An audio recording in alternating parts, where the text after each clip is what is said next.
Hello and welcome to the program today. I'm your host, Neal Howard. Thank you so much for joining us here on Health Professional Radio. Our guest in studio today is Dr. Lawrence Edwards, rheumatologist and chairman of the Gout and Uric Acid Education Society, also professor of medicine at the University of Florida. And he's joining us in studio today to discuss some recent survey findings that show that many of us are, absolutely wrong when it comes to identifying gout and many other misconceptions about this form of arthritis. Welcome to the program, Dr. Edwards. Thank you, Neal. It's a pleasure to be here. Talking about recent survey findings, who conducted the survey actually? We have, the Gout Society has been in existence for 11 years now, and every year surrounding Gout Awareness Day, which is May 22nd of each year, we generally put out a professional survey that's conducted by several different groups, really taking the pulse of both patients with gout as well as the lay public to better understand the thought processes, the prejudices against people with gout, the misunderstandings that society in general has about gout, as well as misconceptions that gout patients themselves have. And this year's, we were primarily focusing on what patients and society felt the role of diet was, both in the cause and the treatment of gout. Well, let's start by talking about exactly what gout is. Now, I just recently learned in actually looking at your information, your website and whatnot, that gout is an actual form of arthritis. I had no idea. As a matter of fact, growing up, I think I heard gout mentioned as some type of ailment of royalty or something, having something to do with salt, all sorts of things. So what is gout? It is a form of arthritis. In fact, there are about 107 different types of arthritis, and gout's the most common inflammatory arthritis. It occurs in about 4% of the population in the United States, so it's very common. It's the next most common inflammatory arthritis is one that a lot of your listeners will have heard of, rheumatoid arthritis. Yes. And that only affects about 1% of the population, so gout's 4 times more common than that. Another common form of inflammatory arthritis is psoriatic arthritis. You hear a lot about that on advertisements on TV. Yes. And that's even much rarer than rheumatoid arthritis. So gout's a very prevalent, painful medical condition. Now, why do you think so there's so much misinformation or I guess misconceptions about something that is that prevalent in the population? The myths have been out there for many centuries. In fact, what you mentioned before, the disease of royalty or the disease of kings is how gout has been referred to. And back in the 1700s, in truth, the upper strata of society were the people that got gout for a number of different reasons. But mostly problems with overindulgence, also the type of wines that they drank were contaminated with lead, and that was a problem as far as affecting the kidney's ability to get rid of the uric acid, which builds up in gout. So it was a disease primarily seen in the wealthier class. However, it's a pretty equal opportunity afflictor these days. It does the epidemic of gout, and we are truly in an epidemic. The incidence in this country has it's more than doubled in the last 20 years. So it's become very, very common. And it parallels the obesity epidemic. Really? That's not to say that all people with gout are obese or all people with gout have bad dietary problems. It's primarily a genetic disease, but that genetic disease process plus dietary indiscretions can certainly lead to significant problems. How often is gout misdiagnosed? Well, it's very common for physicians and patients to feel that anything that affects their great toe is gout. That's the old cartoonish representation of gout, is somebody sitting around drinking wine with their foot well bandaged up. Yes. It is true that gout has a predilection for toes and fingers, whatever the coolest joints of the body are, and those are the ones in the hands and the feet. But lots of other things can affect the great toe. So that's a problem. The other issue is with serum uric acid levels, that most people know that there's an association between a high uric acid level in the body and the likelihood of getting gout. In fact, the higher your uric acid level, the more likely you are to get gout.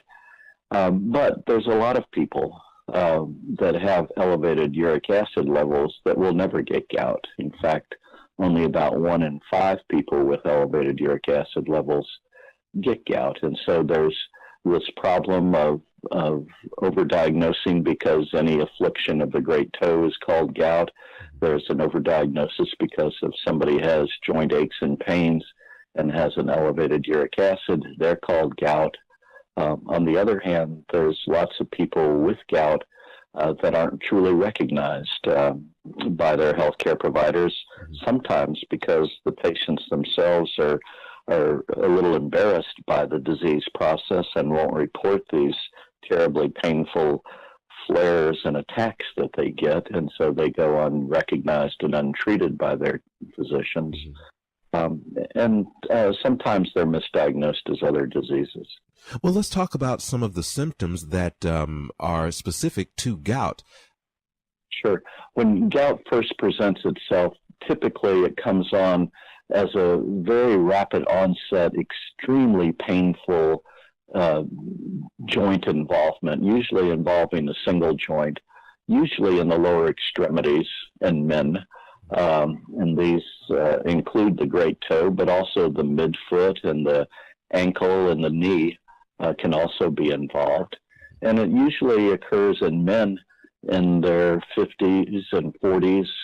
That's a typical age of onset of symptoms. It can occur earlier. It certainly can occur later. In women, it tends to occur decidedly later, usually by a couple of decades, and that's because the estrogens that they have through most of their lives help keep the uric acid levels down. But when this first attack comes on, it goes from a totally non-painful joint to an excruciatingly painful. Most sufferers will call it a 9 or 10 out of 10 pain. It's classically described as so tender that patients certainly don't want you to touch it, that bed clothing or anything that touches it hugely exacerbates the pain. And this pain is so sudden in onset, it's unlike anything else in joints. It goes from no pain to this maximum pain over a very short period of time, usually within 8 to 12 hours. It's hitting its maximum intensity. And even infected joints, which can be very painful, don't have that type of rapid onset. The pain in the joints red, and like I say, just excruciatingly tender to touch. The patient doesn't want to be moved at all. This level of pain will typically stay elevated that high for 3 to 4 days, and then gradually will undergo a self-resolution, so that by the end of a week or 8 days, the toe or the other joints are back to normal. So it's a flare of the disease, and then it disappears for some period of time, on average about 10, 11 months, and then has a recurrent either in the same joint or some other joint. So this is the kind of very classic, typical gouty presentation. Now, if this pain is that severe over that short a period of time, and then once it, as you say, self-resolves itself, you've got almost a year before another onset. Is there normally a pattern, or does it vary from patient to patient? And can the pain persist for much longer? I guess, and if it is that painful, what exactly is the treatment? It sounds like it's just something that you maybe have to live with for the rest of your life. No, it's certainly not that. There are great treatments for gout, both for the painful crises as well as lowering the uric acid to prevent these flares from coming on again. And that approach, the lowering uric acid part, is really the main core of therapy. And that's one of the reasons that this disease is so poorly treated, is that very few, less than 50%, of patients ever get started on uric acid lowering therapy, and those that do aren't really given the right information or the right incentive of why they should stay on these medications lifelong, and so they don't take them as directed, or they become inconsistent with them, and then the gout comes back. So lowering uric acid is the most important thing. For the pain, the treatments, there's some very traditional ones. Some go back 3,000 years to Hippocrates. He used extracts from the crocus plant, which we still use today in the form of a medication called colchicine for treating gout back in those ancient days. And it's still used today. Anti-inflammatory drugs like the type we have over the counter these days are commonly used. And there are some more sophisticated, newer therapies that really approach the biology of the flare-up. One of the cytokines that's involved, IL-1, they're inhibitors that are very effective for rapidly diminishing the pain of these acute attacks. You've been listening to Health Professional Radio. I'm your host, Neal Howard, and we've been in studio this afternoon talking with Dr. Lawrence Edwards, professor of medicine at the University of Florida, also a rheumatologist and chairman of the Gout and Uric Acid Education Society. And we've been in studio discussing some recent survey findings that show that very few of us are actually that familiar with gout, and he's been talking about it, clearing up some of the misconceptions about gout. We've been talking about the treatment and some of the symptoms as well. It's been great having you here with us today, Dr. Edwards. My pleasure, Neal. Transcripts and audio of this program are available at healthprofessionalradio.com.au and also at hpr.fm, and you can subscribe to this podcast on iTunes.